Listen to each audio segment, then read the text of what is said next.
बिस्मिल्लाहिर्रहमानिर्रहीम। अस्सलाम वालेकुम नादरीन, आप यूट्यूब चैनल देख रहे हैं। मैं इमरान खान हूँ। नादरीन ने सबसे पहले जो कोहाट में जलसा हुआ उस पर बात करते हैं। इमरान खान अपनी लड़ाई नहीं लड़ रहा, इमरान खान पाकिस्तान की कौम की लड़ाई लड़ रहा है। जब वो 26 करोड़ लोगों के लिए मार खा रहा है तो 26 करोड़ लोग उसे वापस रिस्पॉन्ड क्यों नहीं कर रहे। बात यह है कि लोग निकलते हैं, जोर लगाते हैं, लेकिन वो जिस लेवल पे निकलना चाहिए वो काम अभी तक हमने होता हुआ नहीं देखा। और जब लोग बहुत बड़ी तादाद में निकले उस वक्त गंडापुर साहब ने काम दिखा दिया था, अनफॉर्चुनेटली। बहरहाल दोबारा मोमेंटम बनाने की कोशिश की जा रही है। सुहेल आफरीदी ने कोहाट में अब जलसा किया, जलसा अच्छा था, तगड़ा जलसा था, लेकिन जो पिछले साल वाला मोमेंटम है वो मैं आपको साफ बताऊं वो अभी तक नहीं बना। जो मोमेंटम अली अमीन गंडापुर को बना बनाया मिला था ना, जो ताकत उसे बनी बनाई मिली थी, सुहेल आफरीदी को वो नहीं मिली। सुहेल आफरीदी का आगाज होता है एक ऐसे जलसे से जो अली अमीन अपना आखिरी जलसा करके जाता है। अली अमीन का जो आखिरी जलसा था उसके अंदर तो लोग बात ही नहीं सुन रहे थे, तकरीर ही नहीं सुन रहे थे। पंजाब से लोग गए थे फिर भी जलसा का कामयाब ये उस तरह जलसा नहीं हुआ था जो पेशावर में अली अमीन आखिरी जलसा करके गया। तो ये मोमेंटम बिल्कुल तोड़ कर चला गया था। सुहेल आफरीदी अब उसको ऊपर की तरफ उठा रहा है, करते करते काफ़ी बेहतरी आ गई है। लेकिन मैं आपको साफ बात बताऊं तो पिछले साल जितना मोमेंटम नहीं है जो पाकिस्तान तहरीक-ए-इंसाफ ने बना लिया था। लेकिन बड़े सख्त बयान आता है जो अब शुरू हो गए। सुहेल आफरीदी ने कहा कि डी चौक से आज़ादी लेकर आएंगे या कफन पहनकर वापस आएंगे। ये बात अली अमीन गंडापुर ने भी की थी, लेकिन गंडापुर साहब अपनी बात पे पूरा नहीं उतरे। वो कह रहे थे मैं कफन लेकर जाऊंगा, कफन पहनकर वापस आऊंगा, मर के वापस आऊंगा, गोली खाऊंगा। लेकिन जैसे ही गोली चली अली अमीन गंडापुर डी चौक से फरार हो गए, बल्कि बहुत पहले ही एक चौक था वहां से फरार हो गए। फिर उससे पहले जब मुकाबला करने का टाइम था वो पहाड़ियां चढ़ गए। तो गंडापुर साहब ने सारा मोमेंटम ही तोड़ के रख दिया, एतबार ही लोगों का खत्म कर दिया।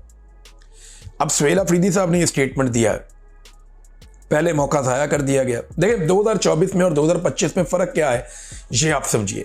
गंडापुर को ऐसी कौन कौन सी चीज़ों की सहूलत मैसर थी जो सुहेल आफरीदी को आज मैसर नहीं है।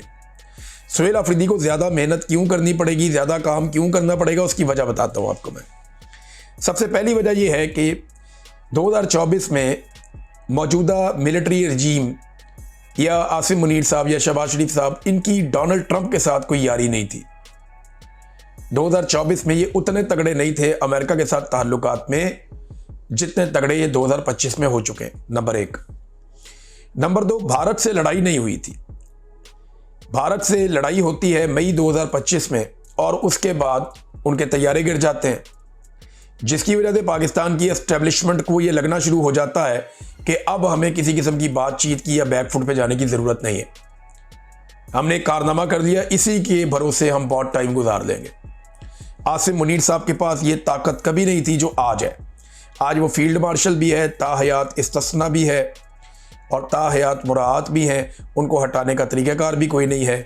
तो आसिम मुनीर साहब 26वीं और 27वीं तरमीम के बाद अपने तौर पे अपने आप को नाकाबिल तस्खीर बना चुके हैं। उनके दिमाग में तो यही चल रहा है ना, वो तो मेरा रब जानता है कि हकीकत क्या है और किसी के साथ होना क्या है। वो तो एक एक पत्ते के बारे में इल्म रखता है, तो होगा क्या वो तो हमारा रब जानता है। लेकिन वो इस कदर इख्तियारात के मालिक नहीं थे पिछले साल जब गंडापुर था। आज उनके पास बहुत इख्तियारात हैं। फिर चौथा ये है कि तहरीक का मोमेंटम बड़ा बना बनाया मिला था गंडापुर को, बड़ा तगड़ा। जब पहला जलसा हुआ ना तो 10 किलोमीटर तक अवाम ही अवाम थी, यानी जलसागाह तक पहुंचना एक बहुत बड़ी मुसीबत बना हुआ था, मुझे अच्छी तरह याद है। वो मोमेंटम दोबारा बनाना बहुत मुश्किल है। अली अमीन को बना बनाया मिला था, सुहेल आफरीदी को बनाना पड़ेगा। फिर पांचवी एक चीज़ यह है कि नून लीग के पास तब सादा अक्सरियत नहीं थी। नून लीग की हुकूमत चलाना उनके लिए इतना आसान नहीं था। उन्हें पता था कि इत्तेहादियों के बगैर उनकी हुकूमत धड़म से गिर जाएगी। मखसूस नशिस्तें भी उनके पास नहीं थी। लेकिन अब जैसे ही ये होता है तो मखसूस नशिस्तें उनके पास चली जाती हैं और सादा अक्सरियत भी उनके पास चली जाती है। तो नून लीग हो गई तगड़ी, ये पहले नहीं थी। तो ये जब सारी चीज़ें आप प्लस माइनस करते हैं तो अली अमीन गंडापुर के पास मौका आसान था, ज़्यादा था, बड़ा था। सुहेल आफरीदी के पास उतना मौका नहीं है कमज़ोरियाँ ज़्यादा हैं और यहाँ पे उसको मेहनत ज़्यादा करनी पड़ेगी, भाई इतनी सी बात है। फिर इमरान खान साहब ने भी अब वही बात की है जो सुहेल अफरीदी ने की। इमरान खान साहब ने तो साफ कह दिया, या आज़ादी या मौत। इतनी क्लैरिटी पाकिस्तानियों में लानी पड़ेगी। पाकिस्तानियों को आज़ादी या मौत वाले रास्ते पे जाना पड़ेगा, इमरान खान साहब ये कहते हैं। तो क्या पाकिस्तानी या ये कौम इस लेवल तक जाएगी आने वाले दिनों में? ये सवाल हम सबके दिमाग में है।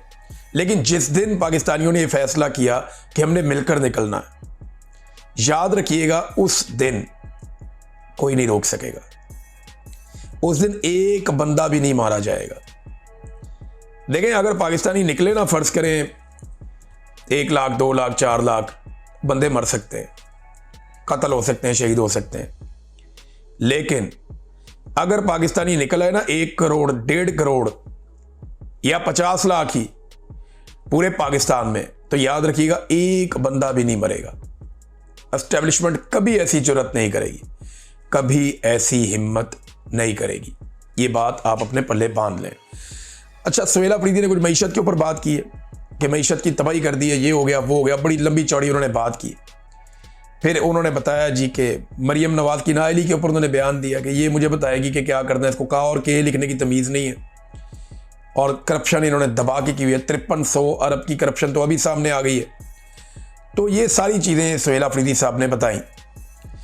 अच्छा, एक चीज़ मैं और बताऊं, ये खैबर पख्तूनख्वा की हुकूमत को इस बात का इदराक होना चाहिए और ख्याल होना चाहिए। लेकिन पहले ज़रा जलसे में जुनैद अकबर साहब ने कहा कि ये अवाम की अक्सरियत है, ये कोई 2% के मौलवी नहीं है। मौलवियों को इन्होंने भी जवाब दिया ना, जो आपके कहने से आपकी तारीफ़ें करेंगे। ये 26 करोड़ अवाम है जो इमरान खान के साथ जुड़ेंगे। इमरान खान जिसे जिंदाबाद कहेगा ये जिंदाबाद कहेंगे। इमरान खान जिस पर लानत भेजेगा 24 करोड़ अवाम उस पर लानत भेजेंगे। ये जनाब जुनैद अकबर साहब ने कहा, साथ मौलवियों को रगड़ा भी लगा दिया। अब नाज़रीन, जो एक सुहेल अफरीदी ने जरगा करवाया था ना, उसमें जो आए थे पश्तून तहफ़्फ़ुज़ मूवमेंट के नौजवान, वो वापसी पे गायब हो गए थे।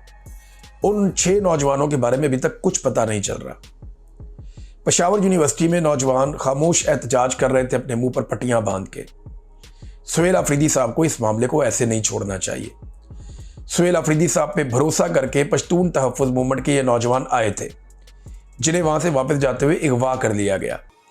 अब इन नौजवानों की बाजियाबी के लिए बाकायदा उन्हें स्टेटमेंट भी जारी करना चाहिए और बताना चाहिए कि उन्होंने क्या इक़दाम किए और ये नौजवान कब तक वापस आ जाएंगे, या मुतालबा रखें। बार बार एजेंसियां ही हुआ करती हैं, नॉर्मली तो यही होता है। नाज़रीन, मौलवियों को अब सफाइयां देनी पड़ रही हैं।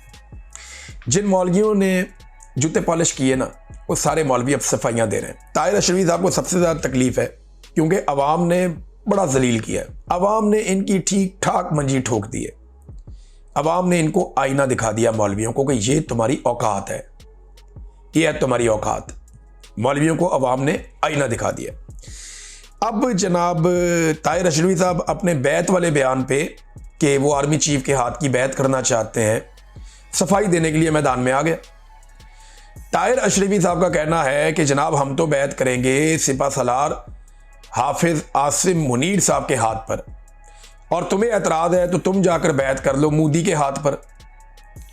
भाई ये तो बड़ा कमाल काम कर दिया आपने ताहिर अशरफी साहब।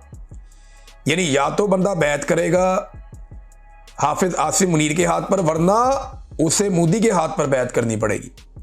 भाई अगर कोई बंदा इन दोनों के हाथ पर बैत ना करना चाहे, कोई बंदा ये समझे कि नरेंद्र मोदी तो इस काबिल ही नहीं है कि उसके हाथ पर बैत की जाए, और दूसरा मैं एक तनख्वाहदार सरकारी मुलाजिम के हाथ पे बैत क्यों करूं। देखें, इनको समझें जरा। ताहिर अशरफी साहब आप जज्बाती हो गए, आपको बात समझ नहीं आ रही। सरकारी मुलाजिम के हाथ पर बैत नहीं करते, उसके हाथ पर तनख्वाह रखते हैं महीने के आखिर में या महीने के शुरू में।